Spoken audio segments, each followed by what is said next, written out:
Okay, so Willa, thank you very much for joining me and my team for the GreenTalk series. We are very honored that you are willing to talk with us about your company and about yourself, obviously. So yeah, I think let's just get started. First of all, Willa, would you like to introduce yourself? Of course. Well, I'm Willa. My last name is Stoutenbeek, very Dutch, and I live in Amsterdam. I'm a mother of a 22-month-old son, Eloa.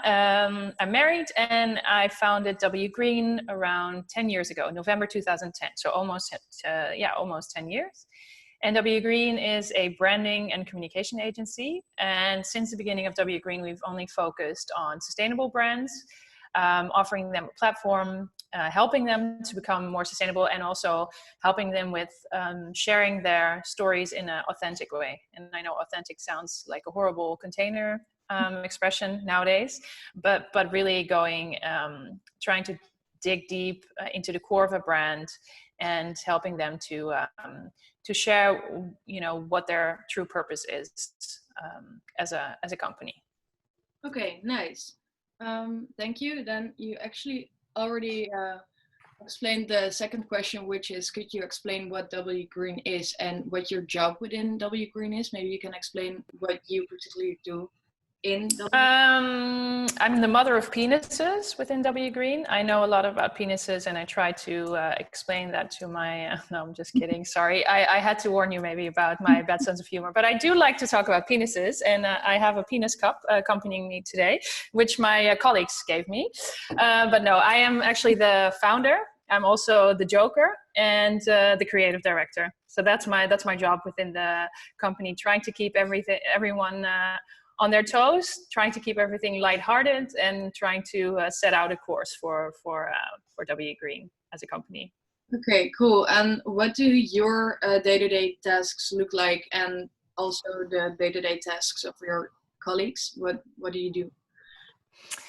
I have to say that unfortunately, a lot of my day-to-day looks like meetings, which I love meeting people. And of course, nowadays it's tough to meet people in person. That's also why we're video chatting and Zoom.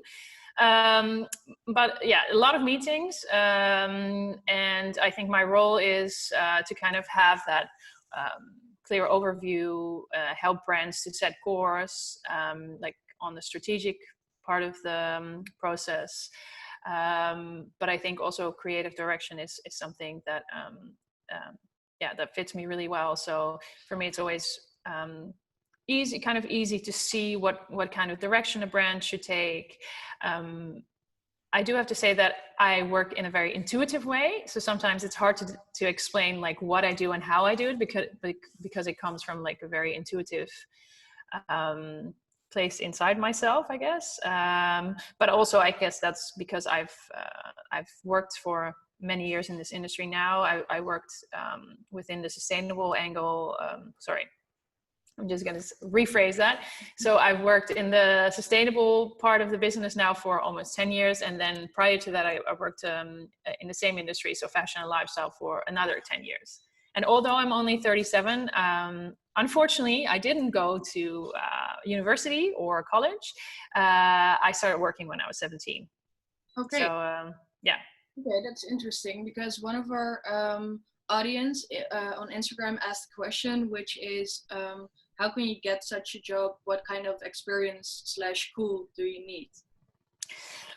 Well, I think for me, we work a lot with interns. So I think I can answer that because it's not that I don't believe in education. I think education is wonderful. And I think if I had the opportunity to start a new education right now, I might actually do that. And I'm honestly considering that as well.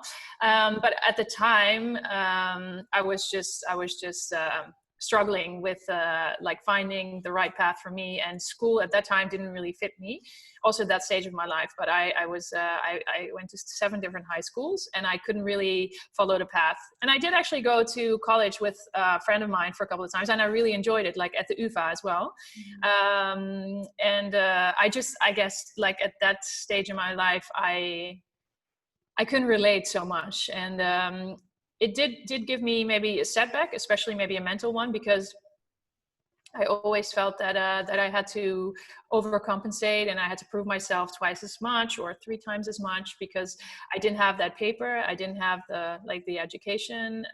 So I really had to start at the bottom of the ladder, which for me was also fine, because I think that was a way for me to prove myself.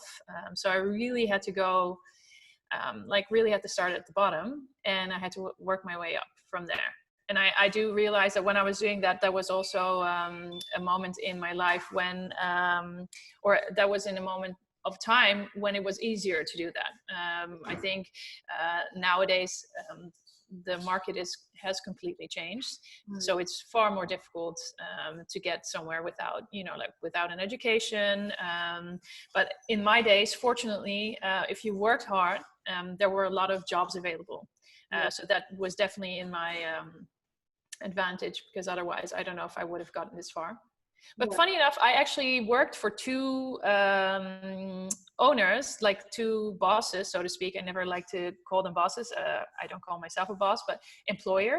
But my 2 most important employers actually were also self-made in that sense. So they also didn't have the education, but very smart people nonetheless. So I guess there's different routes sometimes, but I think education in one way or another is super important. So yeah. Okay, nice. And then I forgot to answer the actual question. What kind of job? I think there's different routes, but like to work at W.Green and like kind of in my position, I think maybe like Amphi branding, that's I think a really good direction. But there's also people that come to us who study communication sciences, or people that study at the HKU, the art school in Utrecht, but they have a new economic division. So that's another education that we get a lot of interns from. So that matches really well. So I think it's those 3 mainly. It's like communication sciences, sometimes it's art schools, and sometimes or very often it's actually Amphi, the branding division. Okay. Yeah. So, and you just mentioned that you have a lot of interns.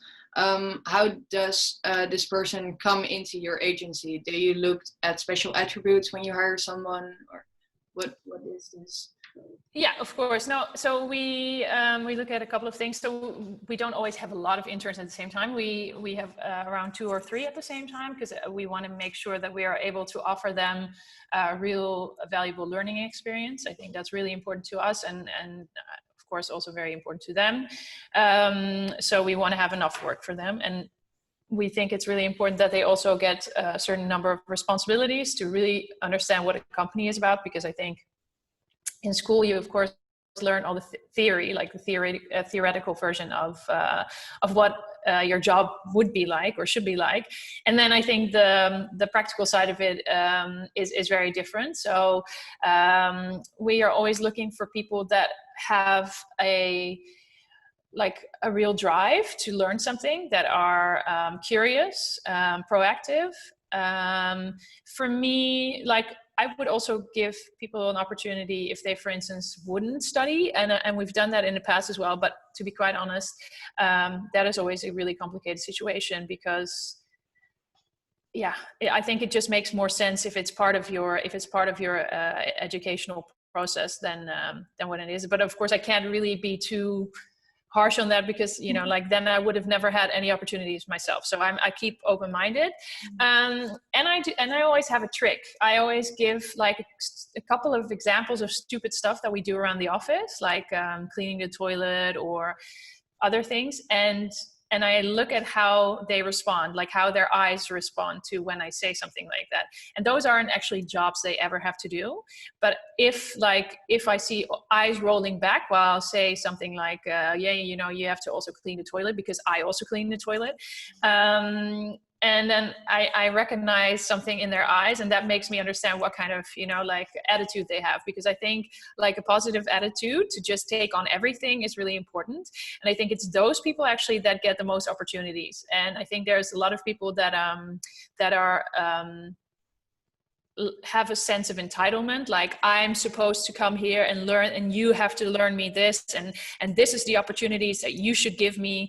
And then they forget a lot about what they actually have to bring to the table, and also forget maybe that they don't have any experience yet, so that the part of just work experience is also really important in order to, as a company, trust you with certain responsibilities. Because something can be a responsibility on paper or for school, but if it really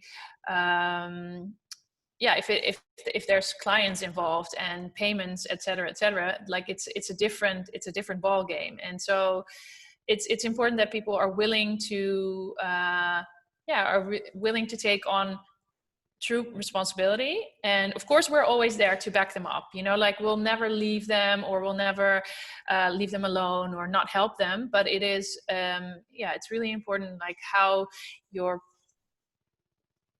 I don't know how to say this, but like how your perspective is on things, and if you're willing to do everything you can. And it's really interesting to see the difference between people. I would say like 90% of our interns are really, really happy and deliver really well. I would say then there's 5% that delivers extremely, like over delivers, and I would hire them in sec. And then there's 5% that really doesn't fit in, and also isn't really willing to give their all, or at least they have this big sense of entitlement of all the things that we should give them, but they don't understand that we can also expect something in return, and that it should be a two-way stream in that sense.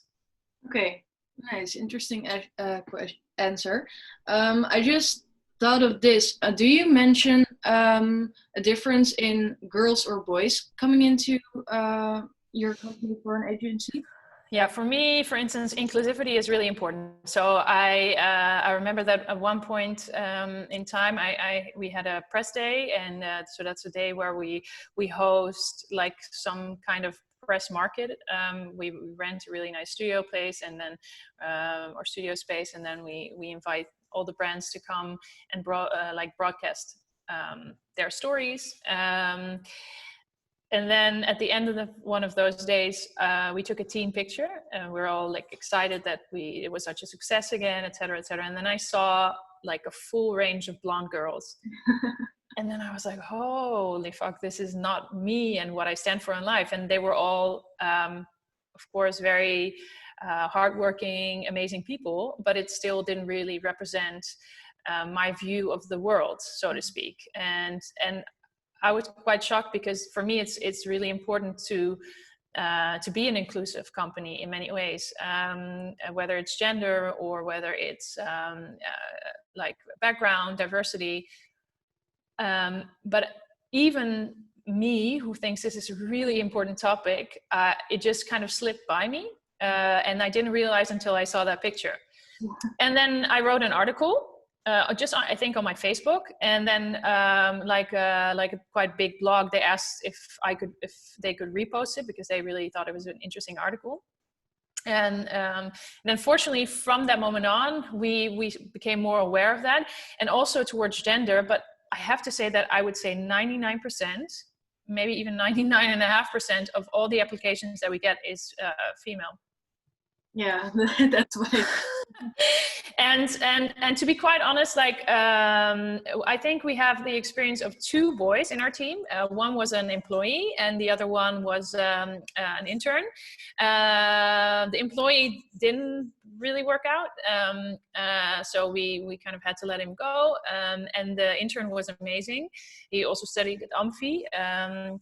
But that's actually the only two experiences. And then I think we had another maybe 3 letters throughout like 10 years of other guys, and they really didn't fit, because otherwise I would love to like have a guy on board. But now we also kind of turned it into our like a unique selling point of like an all female driven female leadership team. Because I do think that there's a lot of really great characteristics also to female employees. And of course, there's still, unfortunately, less opportunities. And I think also in sustainability, there's actually still quite a lot of men working there. So I think that we also offer like maybe a nice platform for women. But ideally, of course, it would be more diverse. Yeah. But at the same time, I think it's really tough now. We're a team of like 10, 11 women, like for one guy to come in. That's true. Yeah, that's probably pretty tough. But if anyone's watching and wants to be that first guy, please come join us. We're all beautiful women. So if that's one of your hobbies, then, you know, like it could be a nice extra. Okay, let's hope a good guy is looking at it. Okay, so then a little bit back to the company. Yeah. You're the founder of W.Green, and what made you really take the step to create this company? Why was it of importance that W.Green existed? And I actually I worked in a Dutch jeans brand, which at the time was really successful. And during the crisis, the bank crisis in 2000, or the economic crisis in 2008, like just after that, the company that I worked for went bankrupt, because it was a similar situation to right now, that people weren't told to stay inside, but after the big bank crash, nobody actually went into stores, especially not to buy clothes. So there was literally no one in the streets, but those stores were open, and so they only made it like through 3 months, and then they went out of business. That was a really impactful time on my life, because for me, I had invested a lot in the company. I really cared a lot about the brand, the company, the people that I worked with. So it made quite a big impact on me. But I also, because I didn't have an education, for me, I was always very grateful with every job opportunity that I had, and every step and every promotion that I made. I didn't really dare to ask myself the question if that was really something that I really wanted to pursue, or did I really agree with what I was doing? Because I just felt like I should be grateful that I'm even offered this job position, because I don't have anything to prove, which of course is not the case, but that's how I always felt. So for 10 years, I just went from one job to the next. I would say I would stay at least 2-3 years at one job position, and then I would be offered a promotion, sometimes even several at the same time. And so I just went from one job to the next without asking myself any questions. But I noticed that I had two personas. I had my work, like career driven persona, like professional and really hardworking, very ambitious. And then I had my other persona, like my personal self, which was very activist. I had become a vegetarian when I was 9 for like animal rights reasons.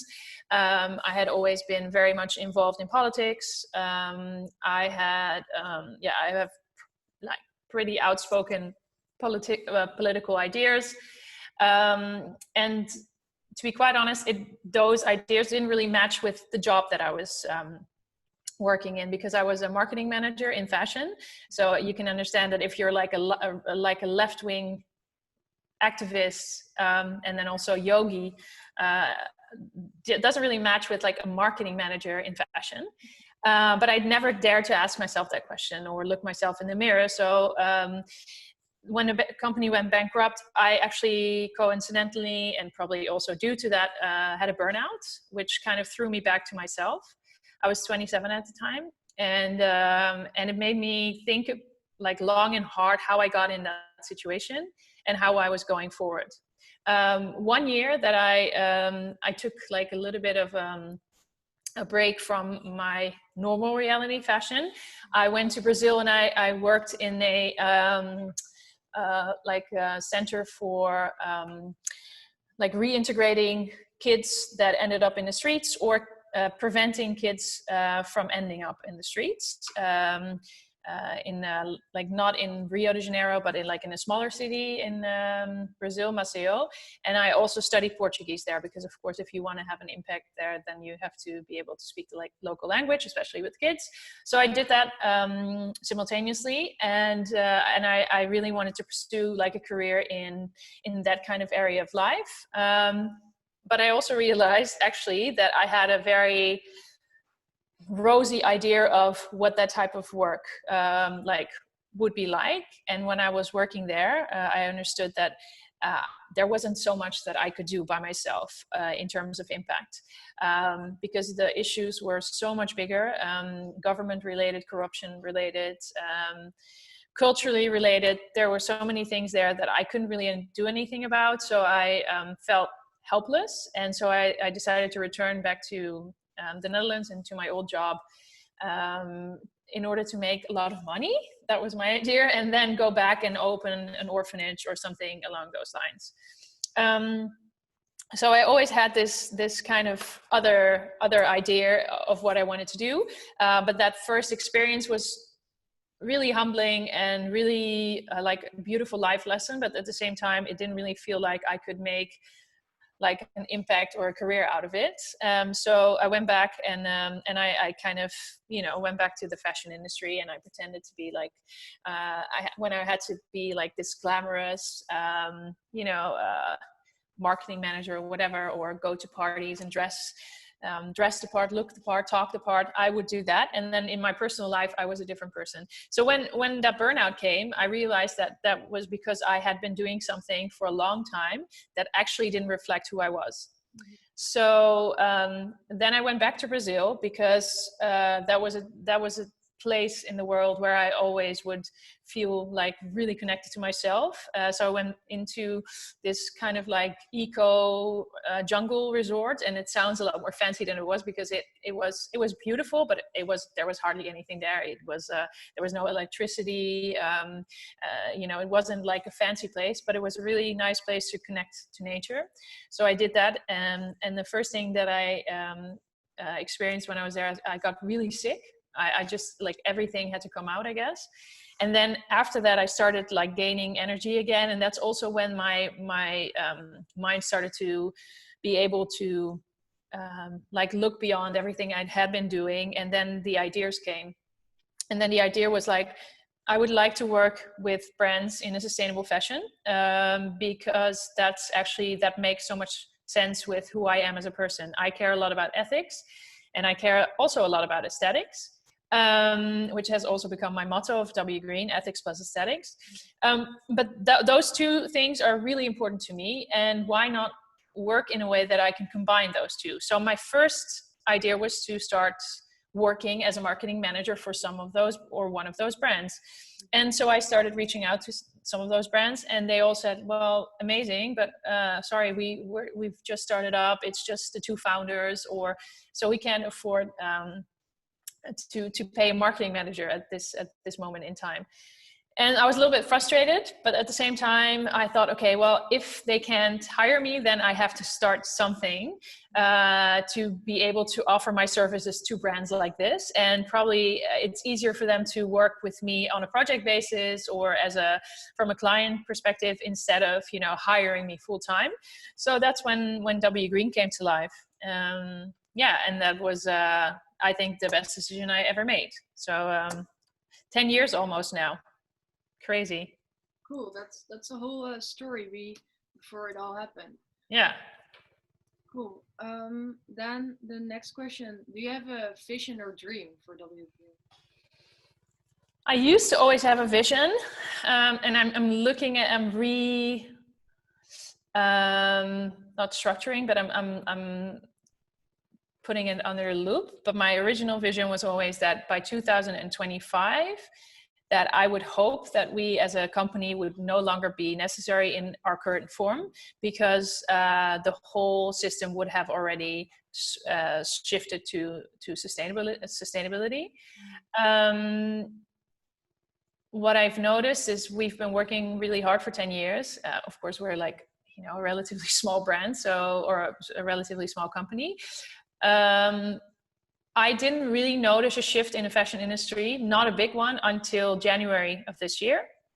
That's when I really felt like things were starting to move. Up until that point, there were some people within the industry that were warriors for sustainability, but in general, people, they heard about it, they knew about it, but for a lot of people, I think it was also an extra challenge, something to think about, but something they also didn't really have time to do anything with, or they didn't really know where to start or how to apply it to their own jobs. So people just kept doing what they were doing and what they knew. But in January of this year, actually something changed, and that was in the fashion industry. But then also when we started 10 years ago, we noticed that it was going really, really in a very slow. It was like at a very slow pace. The change in the fashion industry was happening. So that's also why W.Green at a certain point decided to branch out into lifestyle and food, because we noticed that we couldn't make a living out of just working with fashion brands because they were just not ready yet. So I think by 2025, we're not going to be finished with the work that we started, especially not in the fashion industry. I think we're just getting started. I do hope by that time we'll be far ahead of where we are now, and I think with the current crisis, I think could be helping to amplify that process, like speed it up, especially because just before like everything was happening on this side of the world, like in fashion already, people were talking about it, and it was very related to Corona, I think, as well, because in January, the fashion weeks, a lot of shows got canceled. A lot of people from important Chinese, like department stores, etc., all didn't make it over to Europe. So there was already something. So in a way, it's really related to the situation right now. So for W.Green, my mission, I have to rethink that. I do have a personal mission that I'm also currently working really hard on to get that kind of more emotion, because my personal ambition or mission is to clean up the fashion industry from the inside out.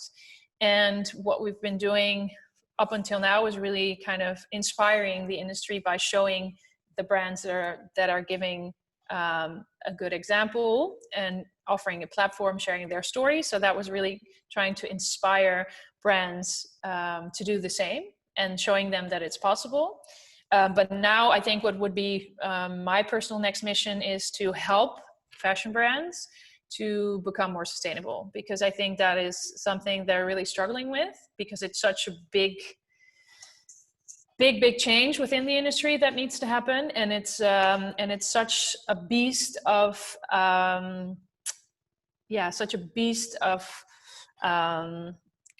change that I think they don't have a clue where to start. Not all of them, but there's so much to be done. It's such a big, the word I was looking for is such a beast of a transformation. So I think that's also something that I would love to be to take a part in, to have like a role in that, because I think my benefits is in this transformation could be that I worked in the regular industry for 10 years, and now I worked in the fashion, like the sustainable fashion industry for another 10 years. So I kind of know as much about both worlds. My parents actually also both worked in fashion, so I completely grew up in this industry. So I know a lot about the regular fashion industry. I do also understand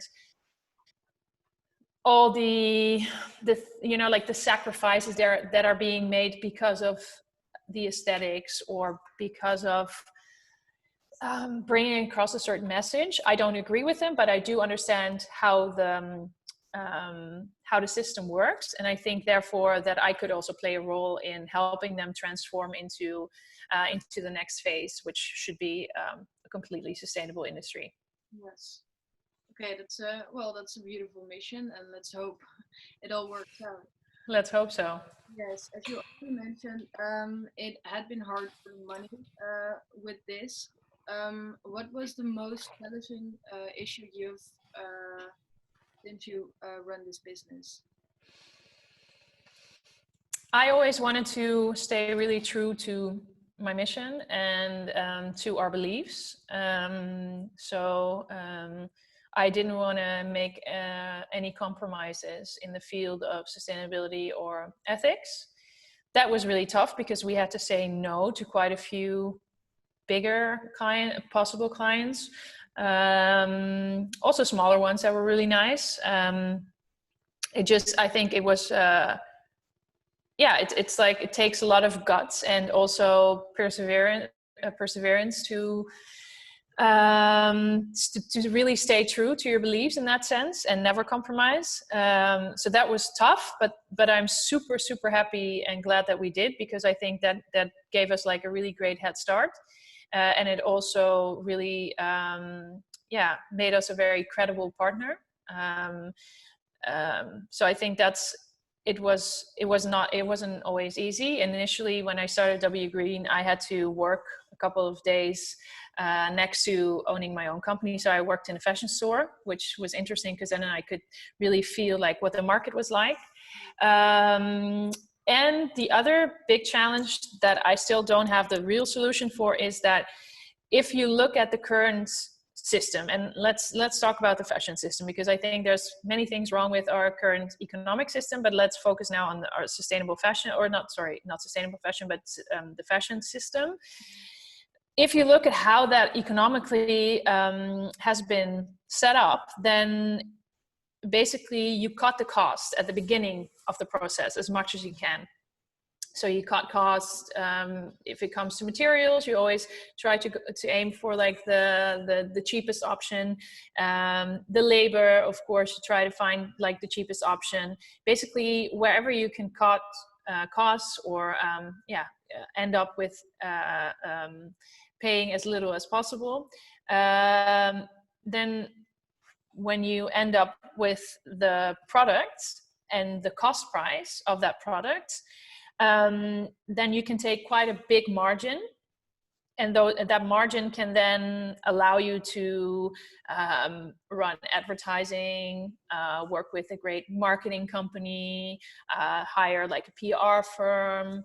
You can do like big fashion shows. You can rent a beautiful office. Like a lot of like, because that margin's so big, you can make all these choices that are within the fashion industry, the norm of what a fashion company should look like, or how they should behave.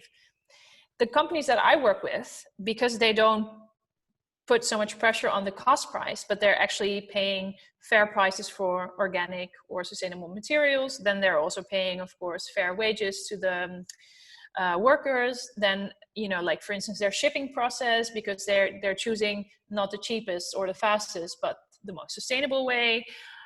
Like all those steps in that process, and it's quite a lot of steps in that process, are actually percentage wise a little bit higher, which adds up to a seriously more expensive cost price. And then if they would take the same margin as a regular brand takes, they end up with like a consumer price for a product that nobody's willing to pay, because then it would go like, it would be maybe two times or 3 times as expensive as a similar product. So that was the old way of doing it within the fashion industry in the old days, so to speak, like say like 10-12 years ago. That's the model how most sustainable companies would work. And that's also, I think, why a lot of people still think that sustainable products are far more expensive. So what a lot of companies that I work with started doing is they just started narrowing their margins. So they were taking a lot less in terms of profits. But that also means that they have very limited funding for things like marketing or advertising, or like all those kind of secondary things. Which means that the companies that I work with generally have half the budget, and because they still have to kind of look like a similar brand. They're quite demanding, and not in a negative way, but they have a lot of demands because they also, of course, have to meet some of those standards. But they have half the budget. So that for us is always a really complicated sum to make. Like, how do we offer them what they need, and still how do we also remain sustainable in our business model. And the other thing that comes along with that is that if you look at other agencies like ours that aren't necessarily sustainable minded, but just offer, but just have clients such as Coca-Cola or, the big boys, H&M or whatever, and they'll do a nice sustainable project on the side. They'll see it as a charity project because they're like, oh, this is a brand that's doing great, so they'll offer it for far less money, or sometimes even for free. And that's our competition. And of course, I think a lot of people would prefer to work with us because they know that we're all like, we have the same beliefs and ethics as they do. But at the same time, if we're far more expensive, it's also sometimes a tough decision. So I think that's the two main challenges really on the business side. But nonetheless, we've been, I think, growing. We've had some tough years. I think 2008 was really tough. 2018, was really tough. But that was also tough for me on a personal level. So that was, that's okay. But I think we're still in business after 10 years. And in this current situation, we're also not doing that bad. We definitely have to also now start applying for some government support, but we've been managing okay up until now. So I think that's also worth something. And that shows that we have relevance and that we have a position in this market. Okay, cool. And to go further in this positive vibe, what is your most proud or successful achievement with W.Green? So many.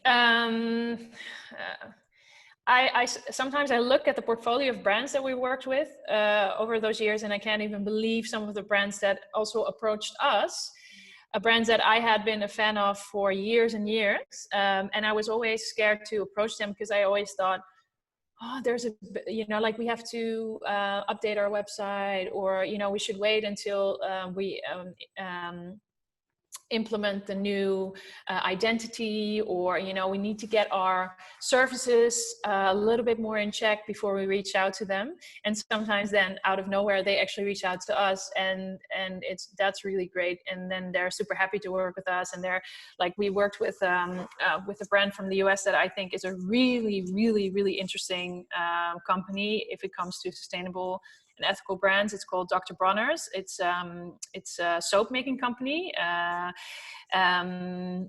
They do everything right, and it's a really cool company. So when they reached out to us, it was, I think, just before Christmas last year, and then we had to set up something really quick because they wanted to do an event in early February. And normally this is something that we can't turn around that quick, but we really wanted to. And then they kept telling us that they were so unbelievably happy and excited that they had found us and that they were able to work with us, and that they never found a partner that was this great of a match. And that they would be really interested if we would branch out to other countries. And, so it's really nice to hear that those companies that we really, basically, that's why we started our business, is to get those kind of companies the platform that they need, that they actually recognize that as well. And those are always super proud moments, and we've had a few of those, so that's really nice. And at the same time, also sometimes when I walk into our office and I see my team of driven, ambitious women that are working basically on my mission, which started 10 years ago as my personal mission, I still sometimes can't believe it, and sometimes I actually even tear up about it, because I think it's really special that we've got this far. And we're not even that big, but that's never, my ambition has never been my mission was never to be like a really big company. I just want to make an impact for what we do. And that I found like all these partners in crime who want to do the same thing and want to work with me on my mission, I think that's really awesome. Okay, cool. That's very beautiful. Let's see. Do we have? I think we have the most interesting questions covered. Is there something you would like to add to this? Is there something you want to tell us? I always talk a lot, so I don't also want to overwhelm you guys. I don't know if we've missed anything, but I mean, you know more than I do, because you know what you want to gain from this, or what your audience wants to gain from this. Is there anything that you guys are struggling with in your education, or? Yeah, well, I think what is interesting, since we're giving these talks to inform students about all the opportunities there are in sustainable business companies, in what ways you can work. And for me personally, I study business administration, and I mean it's not at all about sustainability, and I personally really miss that. And that's also, I think, what a lot of people would want to learn is where do you start?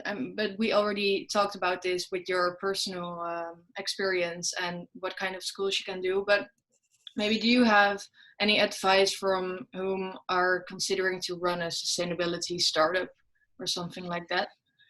I think it's really important to find partners in crime. In that sense, find the community, because I think that's really, especially for startups, that's really strong. I think if you're serious about it, there's many people that have gone through the same process, and they're definitely happy to help you out where you can. I think it's nice to approach those companies at a time where you actually know a little bit of what you're doing and where you're heading, because I try to always, I get a lot of questions from both students as well as startups who want to like reach out and talk and, you know, get some advice. And I really want to keep sharing all my experiences as much as I can. But sometimes you run into people that come to like a meeting like this, maybe unprepared.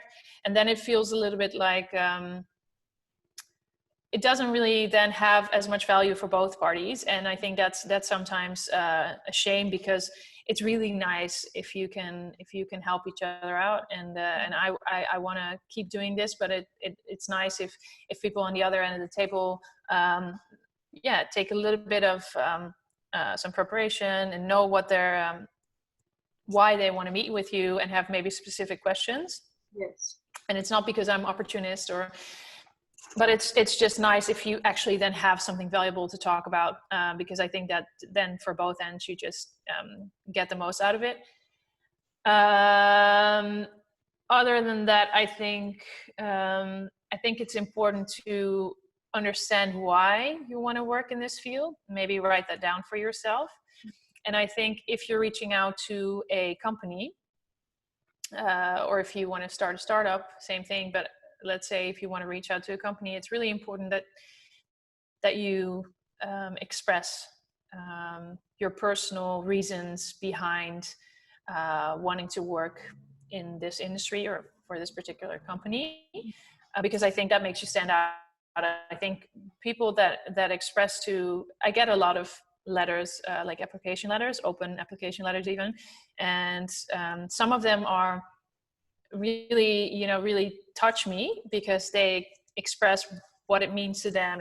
And I think I never not at least meet with those people. And often from that first meeting, there's always a follow-up at some point, whether it's because they start their own company and we hire them, or whether it's because they start working for another company and they hire us, or, so there's always, I always try to really connect with them, but it's always nice if on which levels you can actually truly connect. So I think it's really important that if you want to reach out, that you really write like a personal and a truly meaningful part about why it matters to you. Mm-hmm. And if you want to start a startup, I think there's also things like you can, for instance, join like the hub, the Impact Hub. You can rent an office there, or you can join a lot of really cool B Corp events. I think there's also a lot of really nice events at the Pakhuis Zwijger. It's also where this community hangs out. You can, you can look into B Corp as an organ, and if you maybe want to become a part of that as a startup. So I think it's about looking for community, and not only community in the sense of your followers or your audience, but also truly like to find like-minded entrepreneurs, because then they can help you to not make all the same stupid mistakes that they've already made. Sometimes you have to make your own stupid mistakes, and that's also fine. But I think in a lot of cases, you can also just learn from each other and help each other out. And I think everyone's really willing. So I think that's two kind of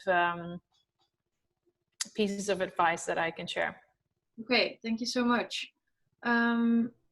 Yes, thank you. I think we covered the questions. And yeah, do you want to say something for the end? Yeah, I think maybe you guys heard me talk about impact a couple of times, and I think it's really important, as whether you're an employer, a consumer, or a brand company, to realize how impactful you can be. And no matter how small, but your impact matters. So I think that's really important nowadays, and especially looking at the future, is that we all need each other in order to make this this transition actually happen. Especially now, I think we have to be aware of our impact on all of these matters, and I think we should be really honest to ourselves in all the decisions that we make, because every decision you take, whether it's buying a can of Coke, or whether it's starting your business, or if you have a company, like the people that you hire or the bank that you work with, every single decision has an impact. And it's really important to try to be as aware as possible. That doesn't mean that everything you do should always be the best or most sustainable option, because sometimes that's just not possible at that point in time. But being aware of it, and knowing that sometimes you choose something that doesn't really match your ideals is also fine, because then, at least you're aware, and that if you can change it later on, that you will change it immediately when you can. But just ignoring it, or coming up with excuses for yourself why you think you can do it, or is kind of like looking away from it, and in the end you'll move further and further away, I think, from your actual purpose. So I think it's really important to be truly honest and aware yourself, and realize that your impact is super, super valuable and super important, and that without each other we can make this transition happen. Okay, I think that's a very beautiful message for the end. I really want to thank you for this interesting and inspiring talk. I really think we can inspire other students and everyone watching this with your story and about W.Green. It was really nice talking to you, and I really enjoyed it. Thank you so much. Thank you so much, and keep up the great work, and keep up the great Green Talks. And and if you ever need anything, just let me know. Thank you.